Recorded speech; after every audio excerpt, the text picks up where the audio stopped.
All right, I know that we still have a couple folks getting logged in, and we'll give them here just another minute to do that. As you log in and everyone has done so, thank you for muting yourselves. We will open it up to Q&A at the end. If you have any questions as the presentations are being given, feel free to chat them to us so that you can ask them along the way as we are getting going. We're really excited to have everyone join us tonight. It is our fourth and final installment of this series for the Comp Plan LDC Working Group. And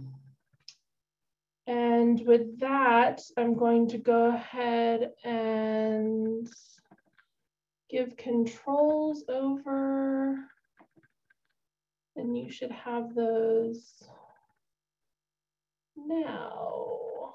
And Betsy, if you just want to take yourself off mute, you should have controls now, and you can go ahead and get us started. Just be sure to take yourself off mute though. How's that? Yep. Okay, good. All right. Well, as Kristen said, thank you to everyone for joining us this evening. If this is your first visit with us, we'd like to just point out to you that we were just a working group, originally organized somewhat by Amelia Tree Conservancy, but our list of members grew very exponentially from that. We've spent a great deal of time looking at the Florida comp plans, city documents, and many, many other documents along the way, which will be well documented for you as a part of the resources in each of the individual areas. We appreciate your being here. And more than anything else, we also appreciate comments that you might give us at the end of this or in writing later on. And with that, I'm gonna jump down one if I can. Hello, you say I'm in control. There we are. One of the comments that we got back recently, and we do thank you for this, is that we had a rather lengthy vision statement, but could we consider putting together a mission statement?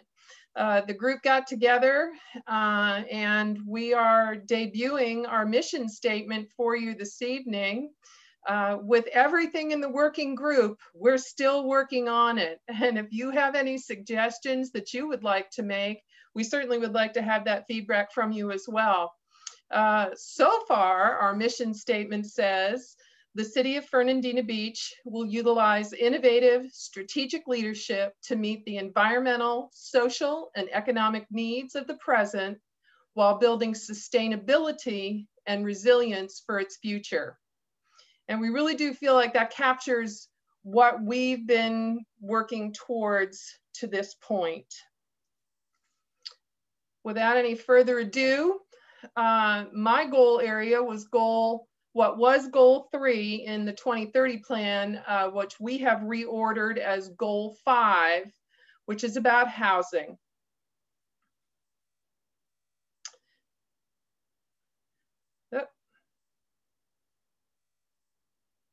The 2030 goal for housing, like many of the other goals in the 2030 plan, was pretty much very aspirational. And even if you go back as far as I went back into 2000, it talks about seeking to support adequate inventory for safe, sanitary, and energy efficient housing at affordable costs, which meets the needs of our current and future residents.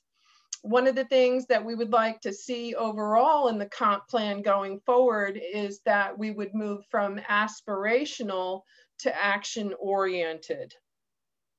Key components were to provide policies that meet demand for different housing types, for elimination of what might be called substandard housing, and to try to provide for affordable housing. One of the concerns that we have at this time in looking to go from 2030 to 2045 is that some of these goals remain unmet. A lot of the documents that we reviewed for this included the City of Fernandina Beach's EAR, Evaluation and Appraisal Review Report, which was done in 2019. There was also a Nassau County, Florida Housing Affordability Assessment that was co-sponsored by both the city and the county and was conducted by the University of Florida's Schimberg Center. And it was presented to the commissioners back in 2019 as well. The Nassau 2020 County Growth Trends Report was another document that weighed heavily on all of us. And a housing market analysis for Nassau County was conducted by a company called Ergonomics and was presented to the county commissioners in 2020. And that was another document that we looked at very heavily. Some of the key takeaways from the recent Urbanomics report indicate that projected growth for our county in some of the documents, specifically Schimberg, may be underestimating by as much as 25,000 citizens. That's a lot. That's a big gap. Of the 11,468 workers living in Nassau County, 73% of them are working in the service industry. And that factor alone, when you look at the wages involved in service industry, speaks very heavily to affordability or the lack thereof. Also, according to Urbanomics, the poverty rate in our county is about 10%, and it may be as high as 12% in our city. And we need to face the fact that homelessness, whether we see it every day or not, does exist here. In the Urbanomics report, they also talked about the fact that multifamily housing has lagged behind and has represented less than 10% of the development in our city and county for the past 2 decades. And right now, there is only one truly affordable housing project that's underway, Nassau Crossing, which is being built in the new William Burgess district out by the new county courthouse, has a series of townhome projects that meet the criteria for affordable, but it is the only project that I'm aware of today that meets the criteria of offering truly affordable housing.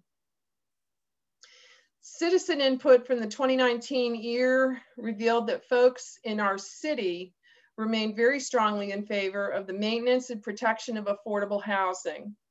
Also, the preservation of our city's historic, cultural, and heritage neighborhoods. They also have a desire for the concurrency with public transport, and we'll look at that a little bit later on, and a prioritization of the protection of the environment across anything we do. We live on a barrier island. We need to respect that and still manage to get the jobs done. The overarching goal for housing has been just tweaked a very tiny bit, and it's the 5th or 6th word. The city of Fernandina Beach must support the provision and maintenance of adequate inventory of safe, sanitary, energy efficient housing in suitable neighborhoods at affordable costs that meets the needs of the city's present and future residents. That one tweak, changing it from shall to must, hopefully is a big deal in terms of trying to get things done. There are 7 basic objectives, or there were 6 basic objectives in the 2030 goal, which included housing preservation, affordable housing, a section on group homes and foster care facilities, relocation, housing supply and demand, energy efficiency and sustainability, and our group has added a section on homeless. Of all these sections, group homes, relocation, and the energy efficiency, all were pretty well done in their own right, as was housing preservation. But we'll talk for now about what we think are great recommendations for housing going forward in the 2045 document. Currently, there is no point person who coordinates housing or efforts for housing inside the city structure. We really hope that within the city structure, a point person could be identified to coordinate and document housing efforts. It's also very interesting that for the last 10 years that I was able to research on a FOIA request, there were supposed to have been housing study surveys, and they have not been done that we could find. It's imperative. If you want to know where you're going to go, you need to know where you stand. And we need to establish that baseline data, and certainly using the UF Schimberg Center and some of the other data we've pulled into this report will go a long way towards accomplishing that. And then making sure that we have periodic updates to it to see if we're really doing what we said we thought we should be doing about housing. The point person is important because I see that as one of the jobs that the point person would coordinate. He may go to other departments to get the information from time to time, but that certainly is a reason enough to get working on that. Hopefully they would assess and report every 2 years. And then the next thing we need to do is, it's always been that we would support historical, heritage, or culturally significant neighborhoods. But I think the first thing we need to do is we need to identify what they are. And I will give an example. You may agree with it, you may not. That's what the chat box is for. We do have a historic district. It's its own thing in the comp plan. I don't think we need to reinvent that wheel. But for instance, the area around the Peck Center might be what we would consider a culturally significant neighborhood. We can't address it, we can't improve it, we can't preserve it if we don't identify it and figure out what those boundaries are. So that's why that's in here.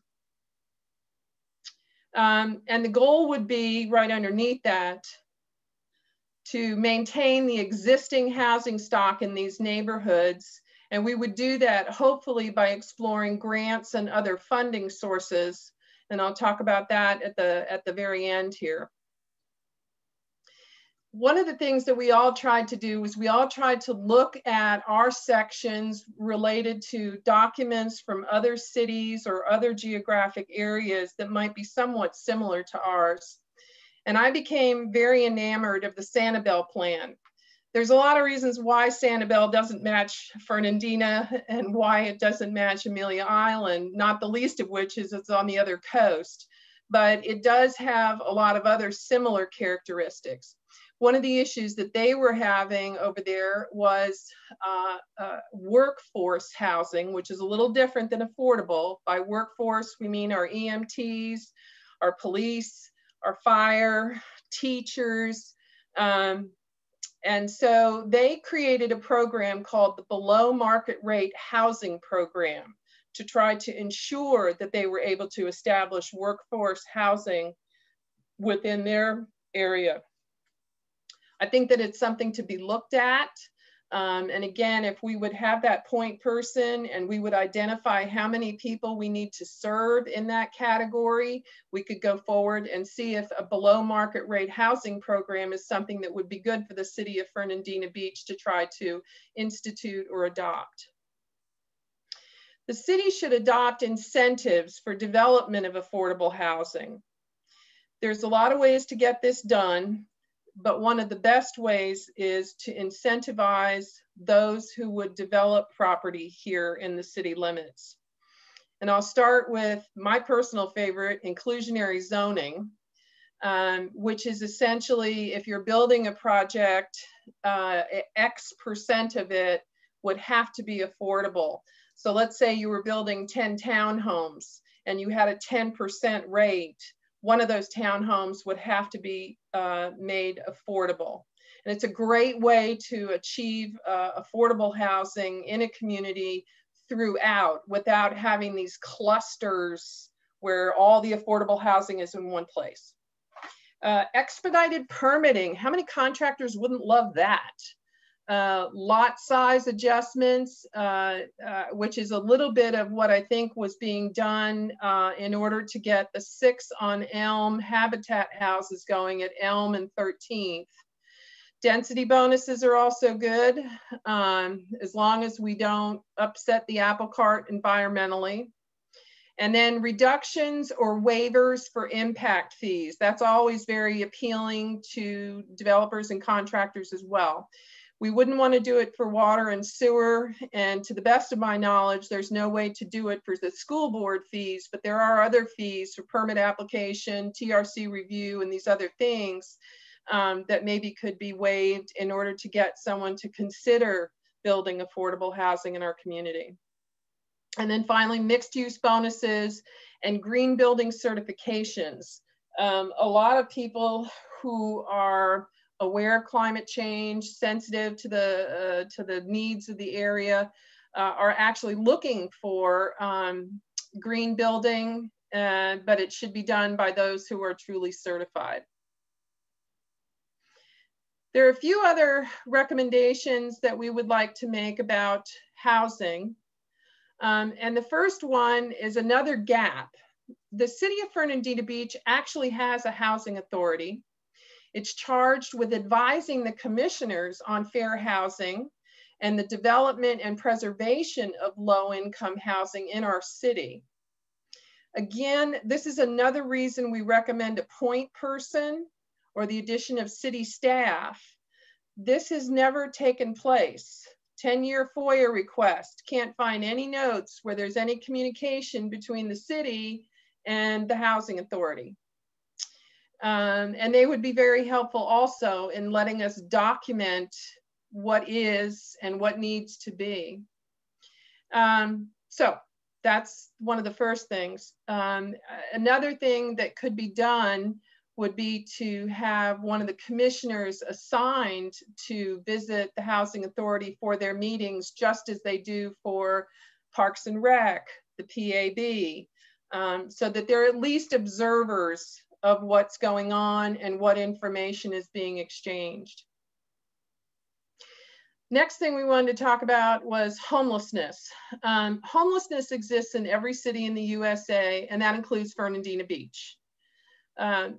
Policies in Objective 3.06 were generously borrowed from the Tallahassee plan.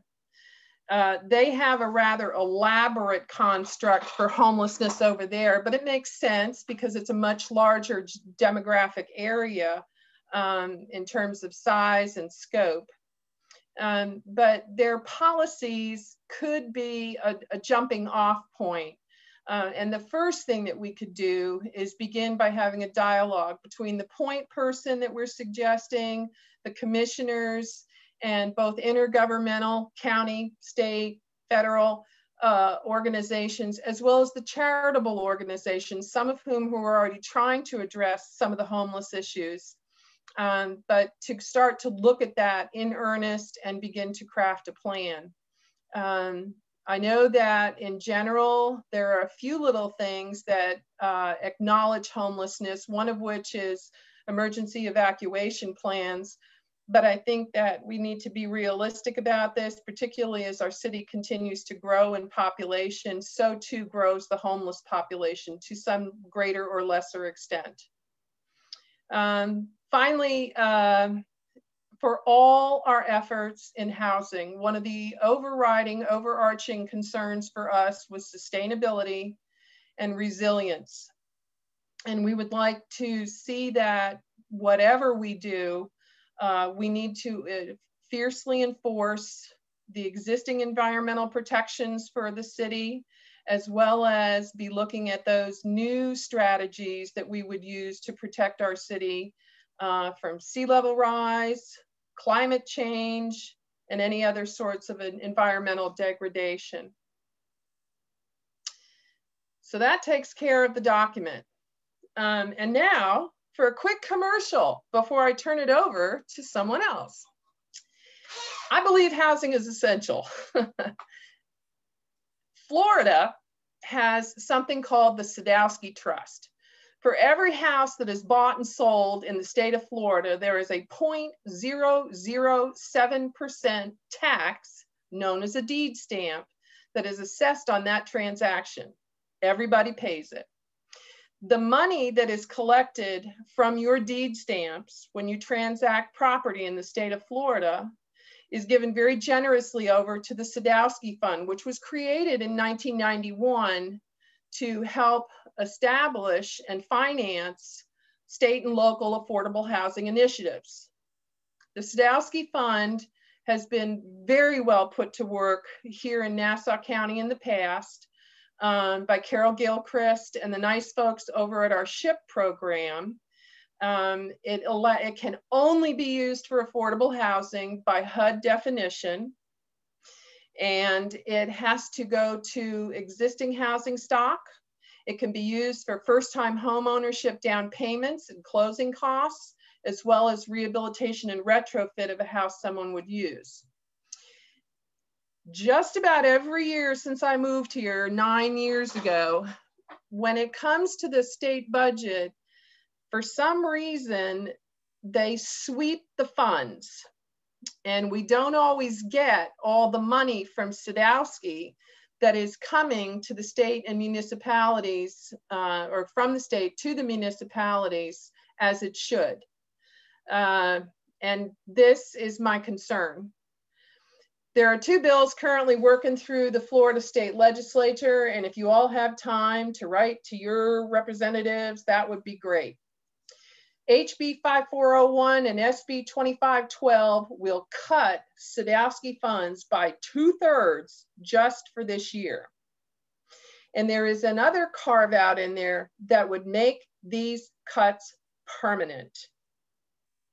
At the rate that people are moving into Florida, it is inconceivable to me that this would manage to make it through the pipe, but never say never.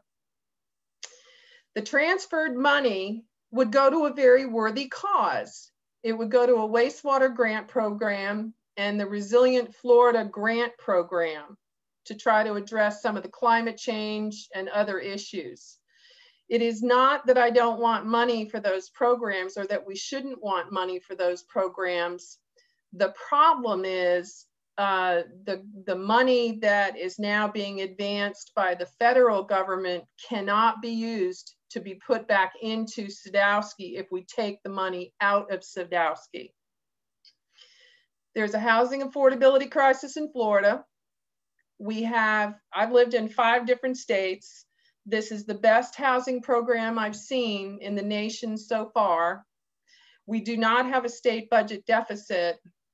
Housing fuels the economy. And I would really like it if you could all take a moment out and write to somebody and say, please don't do this. And with that, I want to say thank you very much for listening to me today about housing. And I would like to turn it over to Lori Hemke, who's going to talk about mobility.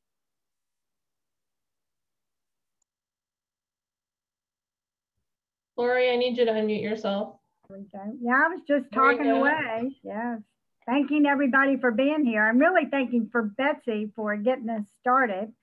So I am indeed going to be very mobile and talk about mobility, which is now goal 7. And in the 2030 plan, it was goal 4. Let's see. There we go. We have been showing, I got a little fast finger there. We've been showing this integrated plan for sustainability and resiliency.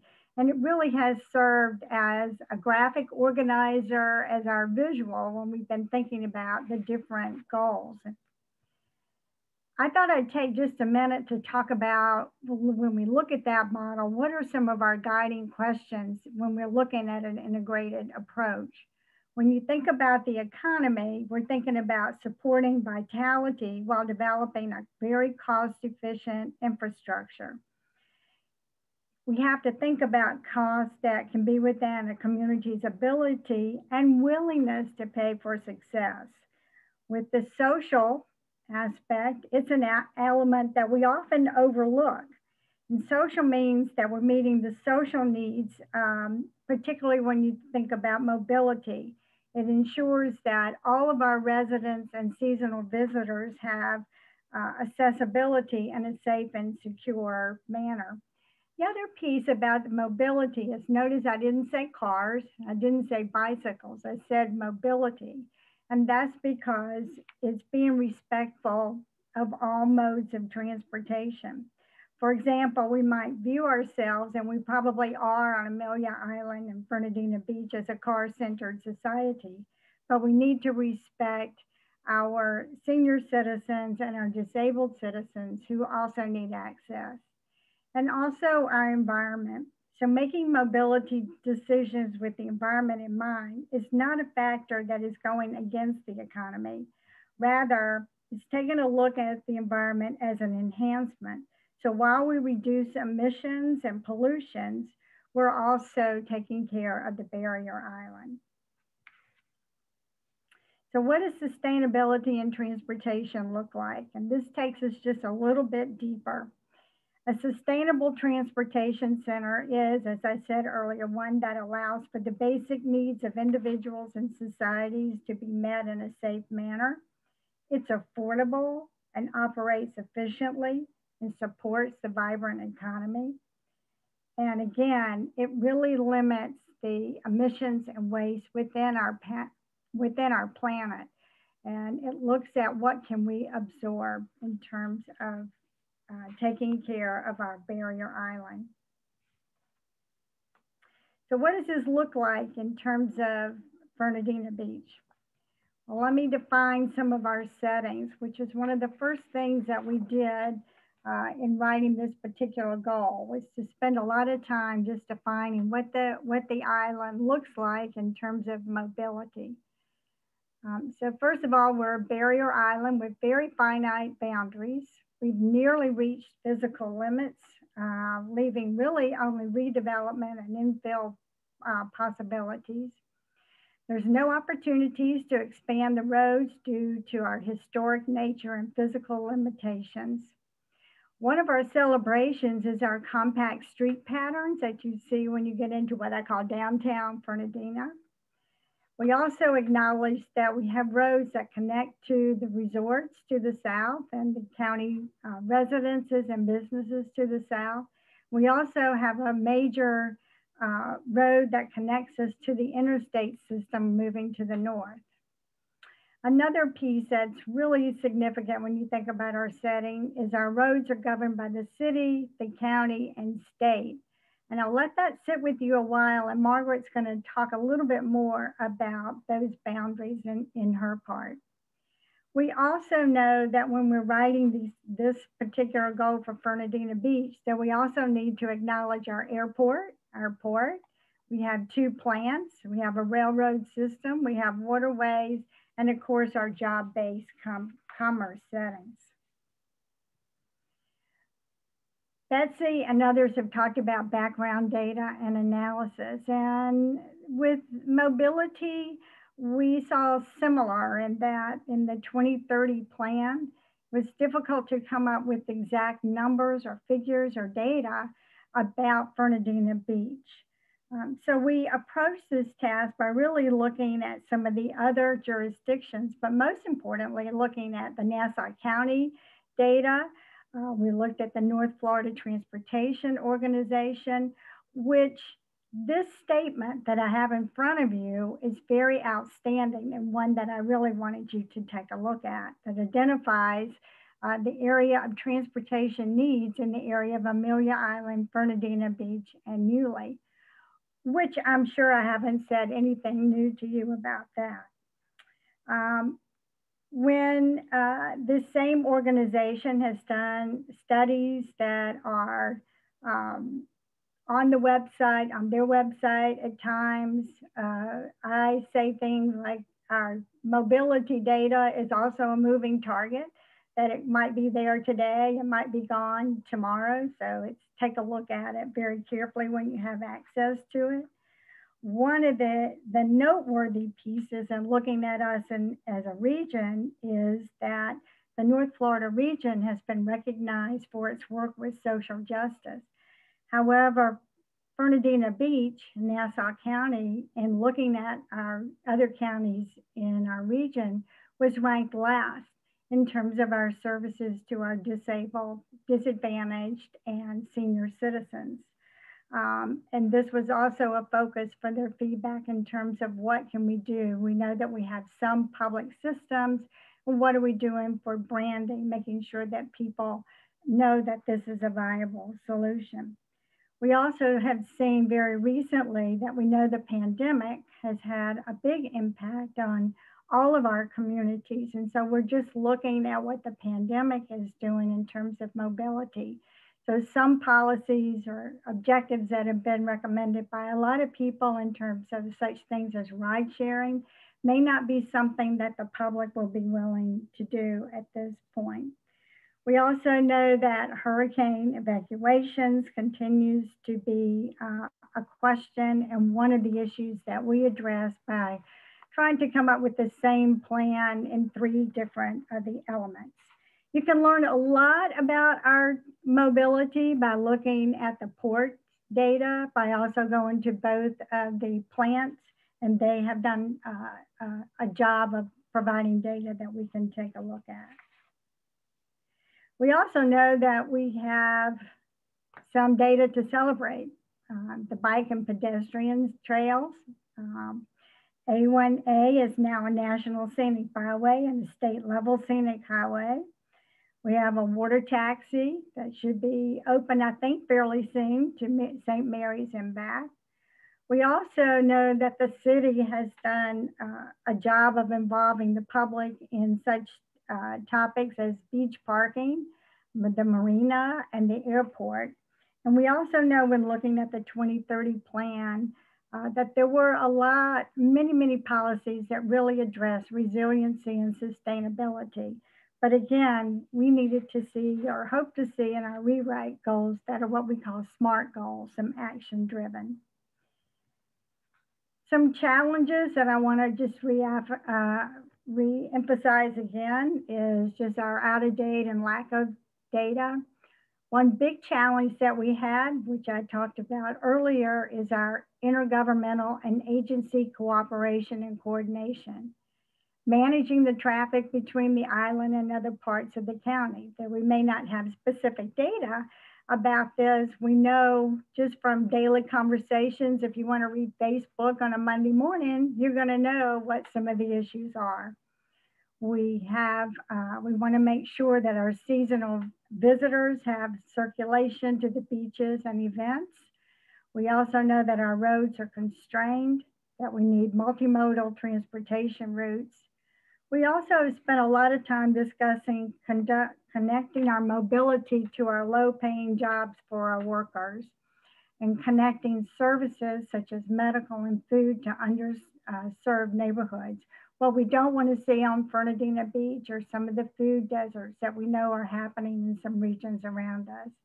And then also we want to look at what funding sources are available for our projects. It's a big topic. And one that we know that with funding sources and with everybody having their own priority, that we need to look at how to frame such a sustainable and resilient plan. This was a chart that you can get from several different groups, particularly the Federal Transportation Department, that really talks about identifying the problem, but also the solution category. And then what objectives and policies need to be in place in order to address or to come up with some solutions. So an example would be to accommodate the mobility demand without expanding infrastructures. And again, that was something that we referenced. So some objectives that could be in place might be ride sharing programs, increased transit services, bicycle sharing programs, and varied work schedules. So if you think about the plants and the resorts, if they all have similar work schedules, then everyone's arriving onto the island and into the city and leaving at the same time. Now let's look at the actual document itself.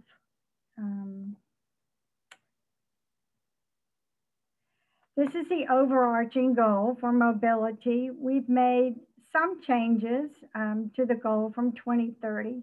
One is highlighting the preserving the cultural, natural, and historic resources of the city, connecting residents to community jobs and resources, and also acknowledging our freight transportation and how important that is to the city. I think I skipped some. I did, sorry about that. The goal has 13 objectives.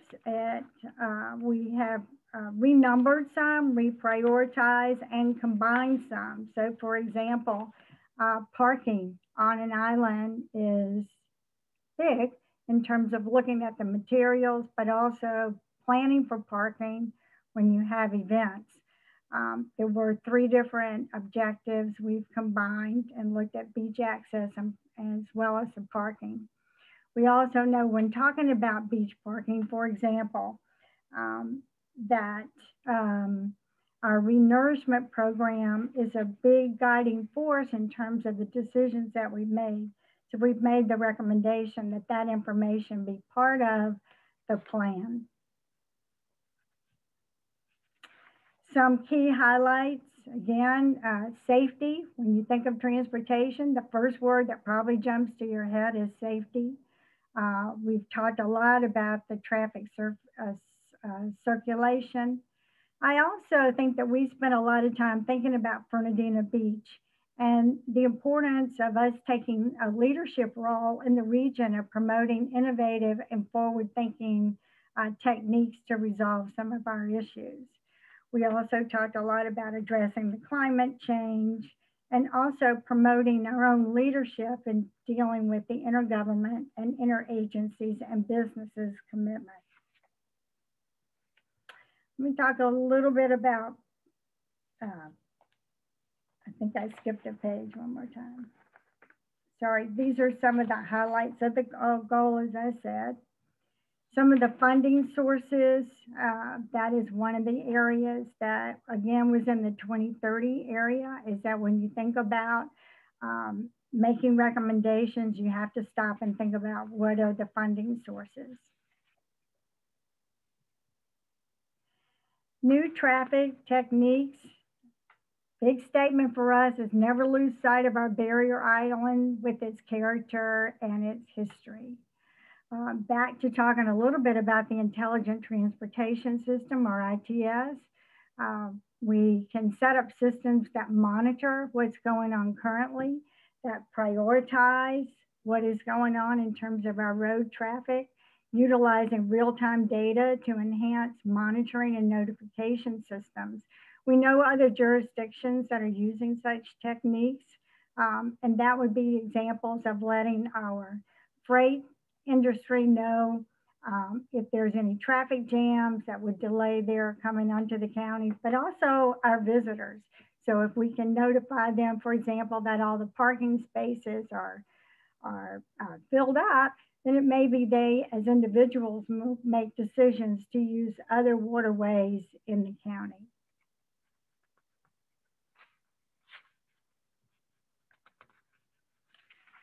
Other highlights and the objectives, and these again, I'm going over big picture, is ongoing planning.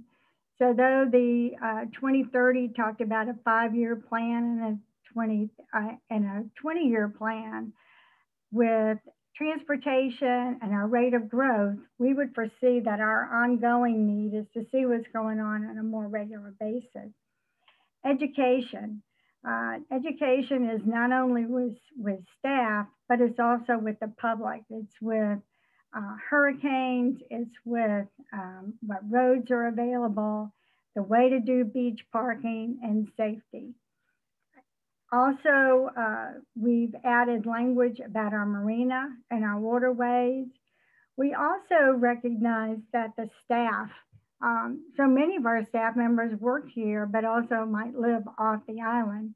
we think that they have a lot to contribute in terms of what's working, what procedures they're doing in their own job, but also what ideas might not work. In everything that we read, we talked about citizen input. So the State Department of Transportation and as well as the Federal Transportation Department talk about citizen input, making no plans unless you get feedback from the people who are living it and driving it and sitting in it on a daily basis. The one other piece that I didn't mention is one of our recommendations is for Fernandina to be,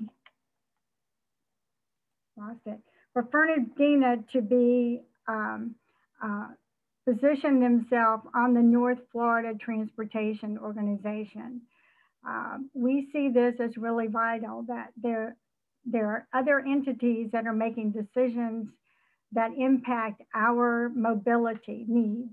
Therefore, we need to be at the table, not only to have access to grants and to training, but also so that others can hear our input about our need areas. So with that, I'm going to pass it on to Margaret.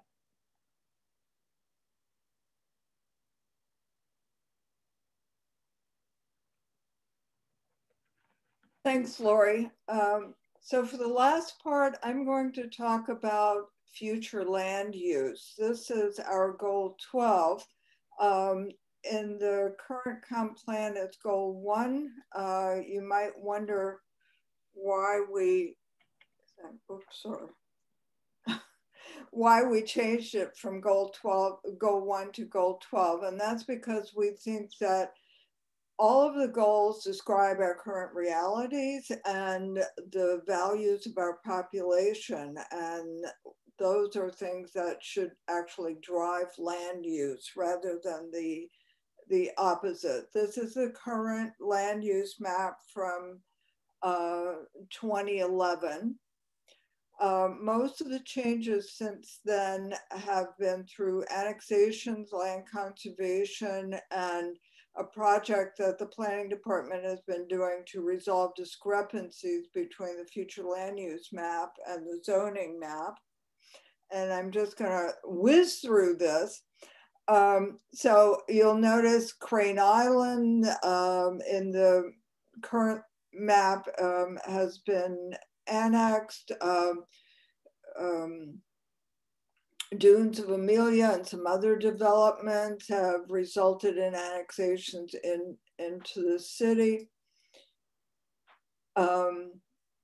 In the central part of the map here, this is Atlantic on the north and Sadler sort of on the south here. And you'll see that there have been areas added to conservation lands. You'll see a change in the classification for the 8th Street corridor. And then on the north end, you'll see that there's some additional conservation lands that were added. This is the area that is the marsh, the salt marsh, and then a freshwater marsh that is behind the port. Some people call it Alligator Creek. And so the city has been trying to conserve some land there. Also, as a part of the planning department's project, they've changed a couple of parcels here from commercial to mixed use to reflect what's really going on. So we have things in that we have added, of course, to every element here, but we, every objective, but we added 3 new objectives, the ones that are underlined. And I'm going to try to touch on also, in addition to those, growth management and economic development. So this is a map from the Nassau County Vulnerability Assessment. And what you see in sort of neon green are the areas that have experienced water occurrence change, so an increase in flooding and higher water levels. And we see this primarily here. This is Egan's Creek. We see it in what we call Alligator Creek behind the port. We can't really see it very well, but it also exists at the waterfront downtown. So what we would like to see, and we propose this in goal 2, is serious long-term planning that leads to incremental steps to environmental sustainability and resilience. And many of these things are mentioned in this list. In terms of how this affects land use, as we conserve land, hopefully we're changing the use of it. The rest of them will mostly take some time to make any change at all in land use. One of the things that I talked about with goal 2 was adaptation action areas. And those are areas where the city would be able to actually be stricter in terms of development and also plan for projects in those areas, capital improvement projects. And if we go back to the map, you know, some of the top priorities would be these areas in green that that could use help from flooding. Okay, so what do we have here? These are our city-county borders, and we see this as a bit of a land use problem, not that we would be changing the use of the land, but the borders create problems for our sustainability in many ways. They have environmental impact. On one side of the street, you have septic. The other side of the street, you can't have septic. On one side of the street, you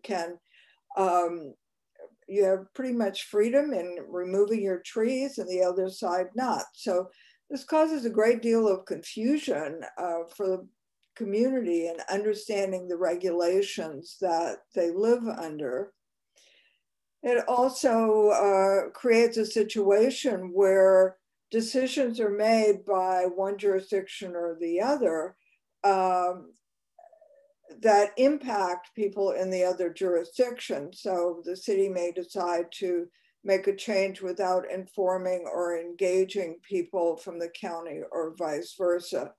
So there are a number of things that I get ways you could approach this, but one is we think that the city staff should and the county staff should work with citizens to develop more functional borders. As I said, this is probably not going to change how the land is used, but would change the demarcations of the jurisdiction. There were a number of things that Beth talked about last time about economic sustainability and resilience. A number of the things involve studying our economy, investigating things, setting up long-term planning, and so on. And those are things that won't impact our land use now, but perhaps after 5 years or so, if we can do some of these investigations, perhaps that is a time to re-examine our land use, not just the map, but our policies as well. Growth management was a huge issue among most of the people who participated in the EAR public input sessions in 2019. And so I want to highlight just a couple of examples of what's going on there. Lori already talked about the fact that Fernandina is pretty much built out. So that means that we need to understand and have data to support any decisions related to infill and redevelopment. And we would like to see the city and the county collaborate to study the carrying capacities of both Fernandina Beach and the island. And this would mean, what do we need in terms of our environmental features to improve our sustainability and resilience? What population can the island and can the city carry for a safe evacuation or for emergency shelter? What level of sustainable, what level of traffic is sustainable on the island and still leaving us with a little quality of life? So those are things that are important. And we think that subsequent development should not exceed the capacities determined in this study. We also think that both the city and county should initiate a moratorium on development until the outcomes of this study are completed and incorporated into ordinances. We probably won't get that, but we have to say what we think is important. The city also needs to establish environmental, social, and economic sustainability, and word missing here, and resilient standards for the city. Those are very important in managing development in a way that is sustainable and also leaves us with resilience. Okay. Sorry.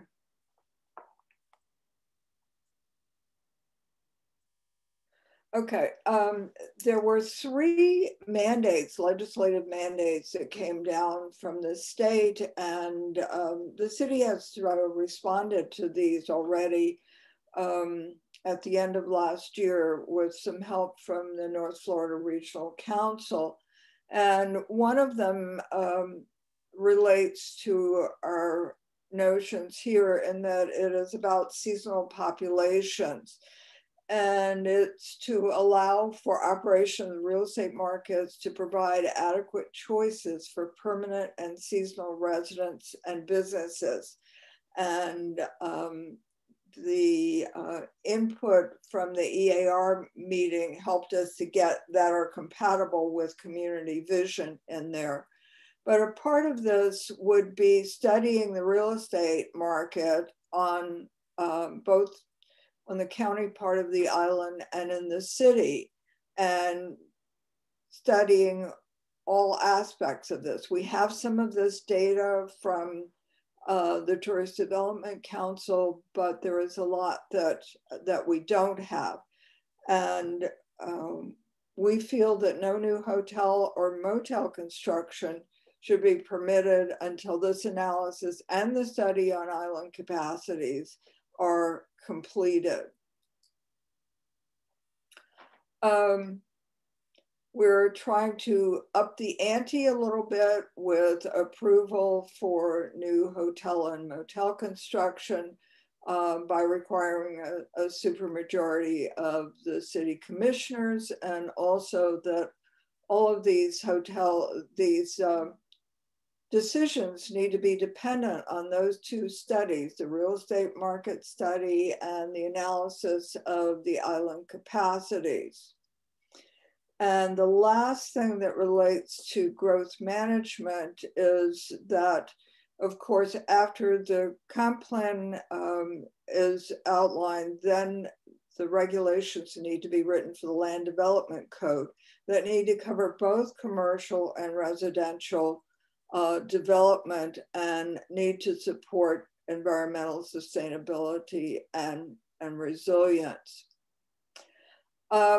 A lot of people are not aware of geographic information systems. but that provides us all of our mapping data and the data that the city uses for management planning and permitting. And whether it is up to date or accurate or not, which is not always the case with wetland data in particular, and that's a long story I'll go into another time. But all of this needs to be managed really well by the planning and conservation department to make sure it's up to date and that the various layers work together effectively. In terms of intergovernmental coordination, all of these are things that we have been talking about and that are really important to ensure that we have effective use of land on the island and that we utilize that land to maintain our sustainability and our resilience. So let's see, I think I have a few minutes. I want to go back and look at a couple of things we have talked about in the past to kind of pull things together. We mentioned in our introduction 3 critical city documents: the city charter, which looks at what type of city government we have, who does what in that government. And they have just finished the updating process and it is now going through a public referendum. Mail-in ballots are due on April 13th. So if you live in the city and you haven't received a ballot by mail, then you need to contact the city. Otherwise, please vote on that.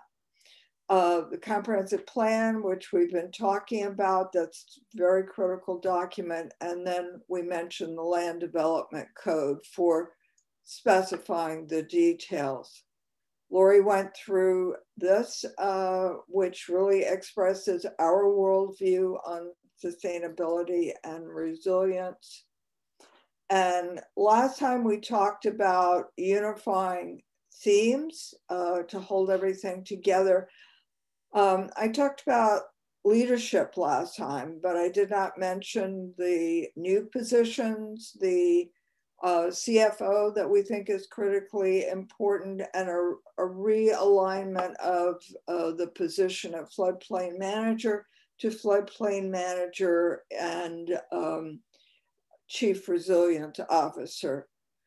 We've also added a lot of standards for credentials and training in everything from parks and recreation, historical preservation in all of the sections. So these are themes that run throughout the discussions that we've had. And I just wanted to, this will be available to you, but I want to make sure that you have some place to look at our process. We have a new website that we are working on and I think will soon be available. And we hope to have some live discussions, assuming all goes well with COVID. We're also happy to talk to anyone or anyone's organization to garner more input. This is part of the iterative process we've been going through.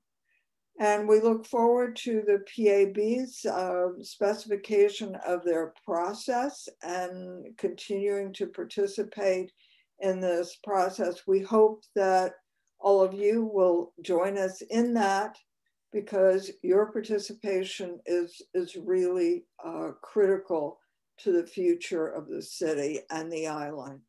So thank you very much. I'm going to turn this back to Kristen. I think we're close to out of time. If anybody has questions or discussion, we're happy to accept that either now or via email or online. We will have a new email address set up to go with our website. So. Yeah, thanks, Margaret. You know, we can go as long as we need to for any questions that anyone might have. at this time about the elements we covered this evening, previous elements, the comprehensive review in totem, anything that anybody wanted to bring up, we'd be happy to talk through.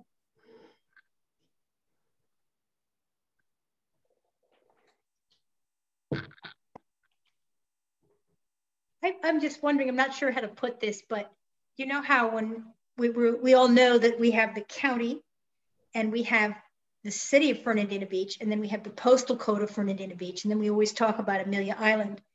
Is there any serious movement to try to get the island itself, just the island, not the part of Fernandina Beach that's not on the island, not the parts of the county that are not on the island, but just the island, some sort of extra status in some way so that we're sure that at least we coordinate for the island? Is there any way we can get that island identity brought up to a higher level of consciousness and reality and governmental power? First of all, I should mention that those parts of Fernandina Beach that are not on island are not part of Fernandina Beach. They are only a postal part of a postal zone. So, I mean, there are people who talk about Fernandina Beach incorporating a lot more of the island, and that is possible in the future at some point. I don't know how soon, because that would get probably a significant amount of pushback. What was I going to say?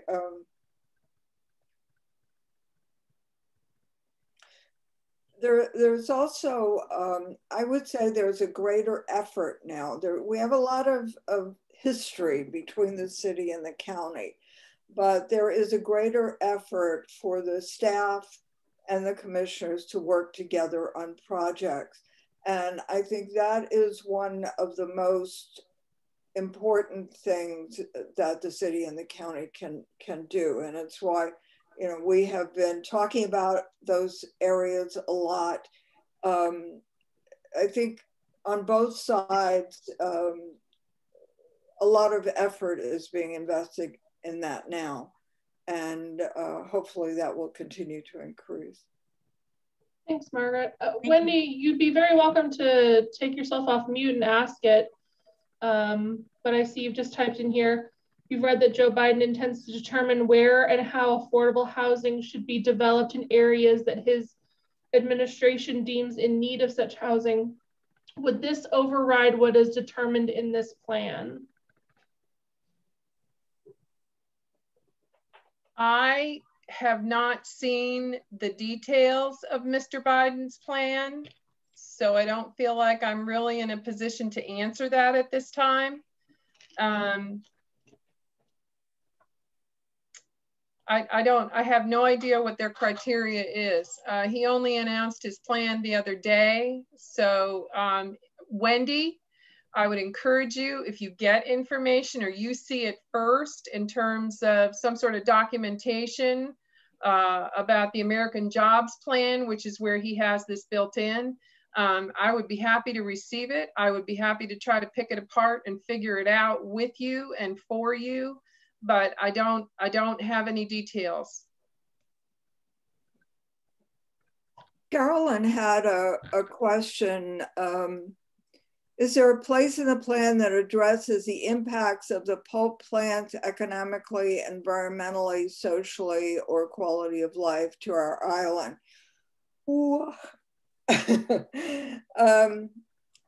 There is a part in the plan for the port, and we did not address that because that's a complicated and rather messy issue. So the city and the port together are addressing that. In terms of the plants, I'm not aware of anything. They are under a lot of federal standards in terms of the environment, and they are an integral part of the economy here. So, but there isn't anything in the comp plan. Has anyone else seen anything in the comp plan? Mainly what we added or I took a look at was the plants in terms of the freight industry, in terms of employment, how many employees that they have. Some of the data, as I noted earlier, is dated, from a few years ago. But there is certainly data that tells you like how many trucks are on the road, crossing on 8th Street and that kind of thing. So it is available, but the interpretation of it from the city's perspective was not evident, but just the numbers and how many they employ certainly is available. Also, occasionally we go into the buffers question of whether there should be a 50-foot or a 25-foot buffer, and that does pertain to our plants. I do know that Kurt Schmidt, who's not on the call right now, but who has been attending regularly, has an environmental science degree, and he's in charge of community relations for Restrock. So he's environmentally sophisticated and a pretty good listener. So I think I know that with Restrock we have I think an ally. Speaking of Mr. Schmidt, for the sake of the group, I see he's not on the call anymore. He did ask a question about how we reconcile the use of the word must with the headline word recommendation. He points out that must can have an unintended consequence, impact, result in restrictive weaponizing tool. I'm very sorry he left because that's a lot. But I do have an answer. Shall was never necessarily obligatory, although it was taught in law school for years that it was okay. And it was probably the one word that resulted in more contract litigation over the years than any other. In 2010, there was the passage of the Federal Plain Writing Act, I think is the correct title for it. Plain English, and yes. The Plain Writing Act specified that if you want to make something obligatory or required, you need to use the word must.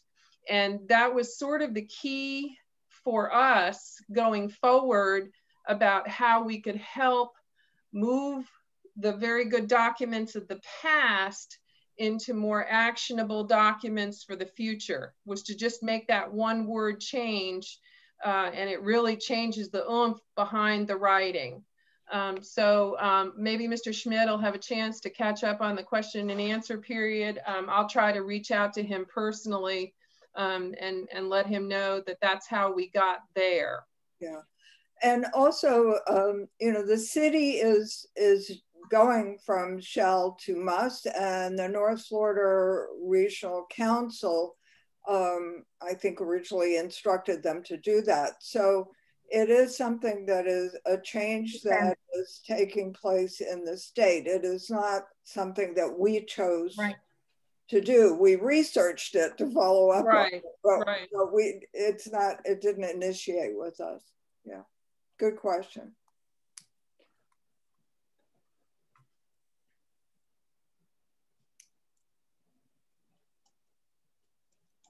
A good question about bus line transportation. Do you know why we don't have more? Why we don't have more? It continues to be a recommendation, but it's not clear. That was some of the data that I tried to find as to the why not and what happens, because some of those recommendations were coming from the 2030 plan. And so many of those suggestions we put back into the plan with a little bit stronger language, as you're saying, and also to look for more accountability. So for example, one document that I read said that some of the bus line services, and I don't know that I would use the word bus line, but some of the services were cut when the state of Florida cut Medicaid services because there was no funding for the underserved population. So that's certainly something that we should all be aware of and can certainly look into where we are with that now. The other study that I looked at said that part of the problem was that Fernandina and Nassau County did not, this was their words, did not do a good job of branding, meaning they didn't do a good job of advertising. So some of you may remember that there was and it may still be there, but I've not seen it with COVID, a bus service that would take you to, you know, for $1 to a different beach, you know, those kinds of things. The Island Hopper. Island Hopper. Thank you. The name would not come to my head. So it's not real clear what happened with that. And again, it could be branding, but that was some of the feedback that I got from the region. And the other one, of course, is the Council on Aging, which has been certainly trying to expand their services. And also they are taking a look at, if you look at the percentage of our workers that work outside the county, that's a pretty high significance. And most of our workers, and I don't have the figure off the top of my head, but the majority of our workers actually work in Duval, Jacksonville. So that, of course, clogs our mobility system as well. But I think the Council on Aging does some work with trying to get our students to the colleges there, as well as getting some of the workers there. But it is a very complex question, and one that I think we have to take a look at. And we have asked, as in previous plans, that the employers look at how they can support the mobility system, whether running shuttles or altering their times, which I referenced earlier. So if everybody starts the plants and the port and the resort areas at 7 a.m., that causes a problem, because then everybody gets off at 3 p.m. So it's, and don't forget your school buses in there also. Yeah. So thank you for the question. It's a great one. Yeah.